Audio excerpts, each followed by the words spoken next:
Hi, I'm Antonio Fargas with my buddy, the Starsky and Hutch car, and you're watching Film 24. Danger, danger, Will Robinson. From the most recent TV hits to the fondly remembered classics, Cult TV covers them all.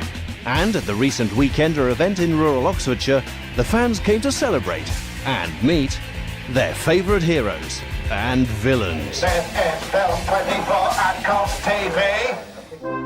When Charles Talbot, the 12th Earl of Shrewsbury, built Haythorpe Park in the early 18th century, he could not have foreseen the use to which the house would be put 300 years later.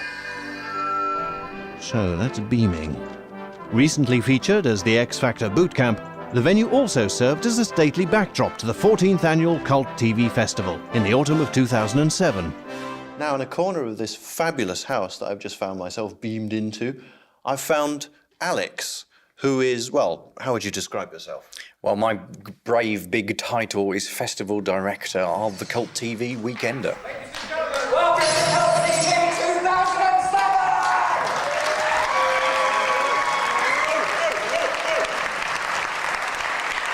And for the final time, let's see if you're up for it. Heidi-hi! Okay, now, what is the Cult TV Weekender? It's a celebration of extraordinary fictional television.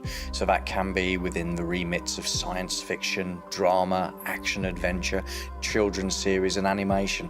Any show that basically makes people want to watch it more than once and actually find out from other people all about the behind the scenes. It's got all the contracts for all the players, from John Carradine to Yul Brynner to Chuck Heston. Explore things beyond what you actually see on the screen in terms of what the character's background may be like. Watch out for the clip to Torchy in bed with Mr. Bumbledruff. You've got quite a respectable guest list here this weekend, and a number of them are American. Well, we've got all sorts from all sorts of programmes. So from Voyage to the Bottom of the Sea, we've got Stu Riley himself, who's Alan Hunt.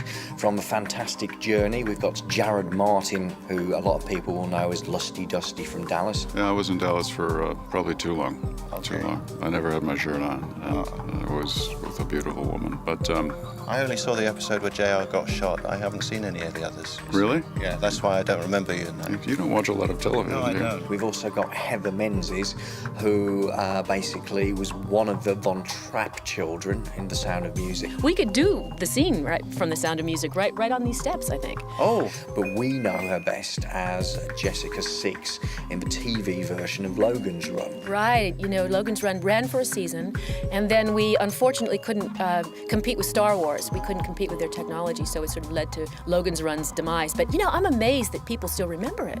You know, everybody here, they love it, and I guess it's being shown in Britain right now. Well, on the Sci-Fi Channel, right? Yes. I mean, I remember seeing it when I was a kid, and but it only... When you were a child. I know. Oh, you make me feel so When I was old. a baby in arms. You were in quite a number of sci-fi related shows, one of which I remember as a kid. Probably Fantastic Journey. Fantastic Journey, Yeah, that's yeah. right. Now, what can you tell us about that? What are your memories of that? Well, it was a blur. That's memory number one. Memory number two was my first important job. It was my signature job in the industry. It was a show about moving from one time zone to the other, which were all conveniently 47 minutes long to allow for commercials. We had Roddy McDowell. We had Ike Eisenman, who was also here this weekend. We had Katie Saylor, and we had Carl Franklin, who's turned into an ace director and doesn't come to conventions anymore because he's directing. And some of the other guests that we've got coming along include Antonio Fargas, who people will know as Huggy Bear from Starsky and Hutch. But not only that, we've also got a replica Ford Torino, you know, the red and white car from Starsky and Hutch. So basically you've got your opportunity to get your photo not only with Huggy but also with the car. And I've got with me Antonio Fargas. Yes, with the other co-star from the show Starsky and Hutch.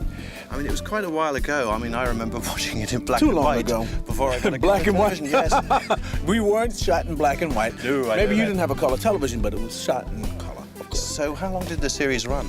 Went 4 years. 4 years. 4 seasons, and it seemed like it never stopped because it went straight into syndication, and people never really knew that we even stopped. But yeah, just 4 years and 80-something episodes. Wow. I mean, the scary thing for me, I think, is you don't look like you've changed. Well, I've had a little work. No. I've been very blessed and just, you know, I guess it's in the genes or something like that. On the British side of things, we've got one of the voice artists from Captain Scarlet, and that's Elizabeth Morgan. I will accept this as Destiny Angel for Captain Black. He started out a very, very nice boy. Somehow he went home. His mama still liked to know, but he was very, very nasty about me and Captain Scarlet. We had a little thing going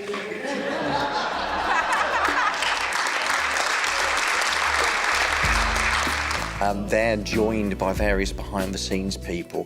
For instance, Alan Shoebrook, who back in the 1960s worked at Century 21, which was, of course, the big Jerry and Sylvia Anderson empire, which gave us programmes of the likes of Thunderbirds, Captain Scarlet and UFO. So you've also got the opportunity to see these celebrities being interviewed about their career.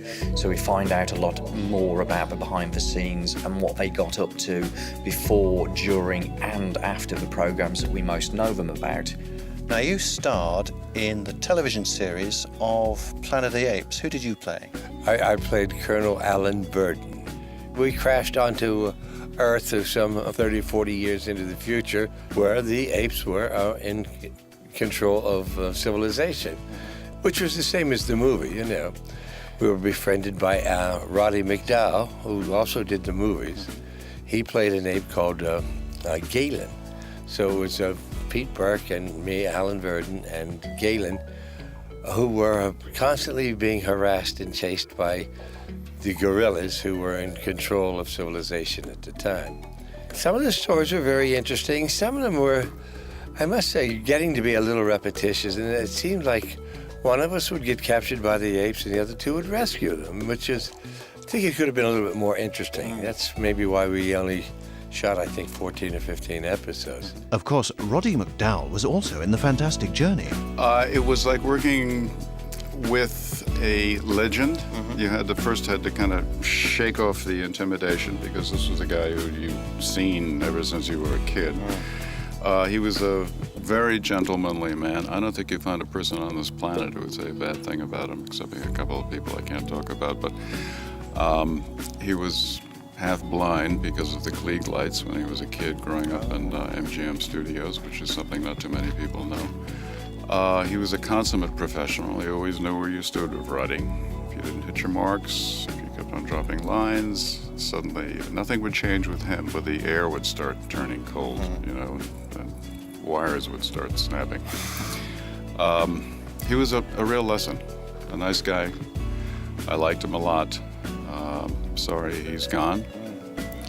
He really added to the show, and he's very, very funny.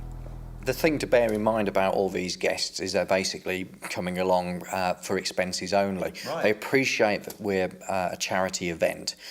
This year we're doing it for the Cinema and Television Benevolent Fund, which basically is a trade charity. So it's got a very good fit with what Cult TV is all about, which is celebrating in front of and behind the cameras. As a budding dude myself, how is it that after all these years you have managed to maintain your iconic status as a cool dude?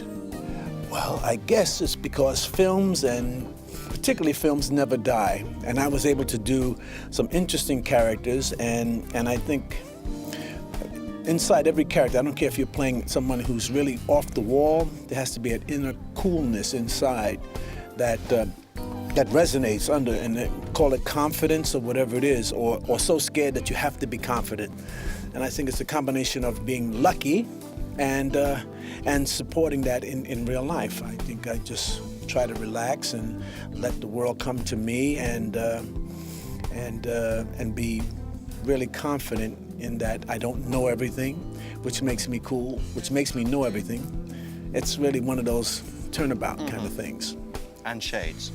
Of course, the requisite shades. Look out for more of this special report from Cult TV, where we meet the robot from Lost in Space and get the lowdown at the 14th Annual Cult TV Awards. Oh well, stay tuned.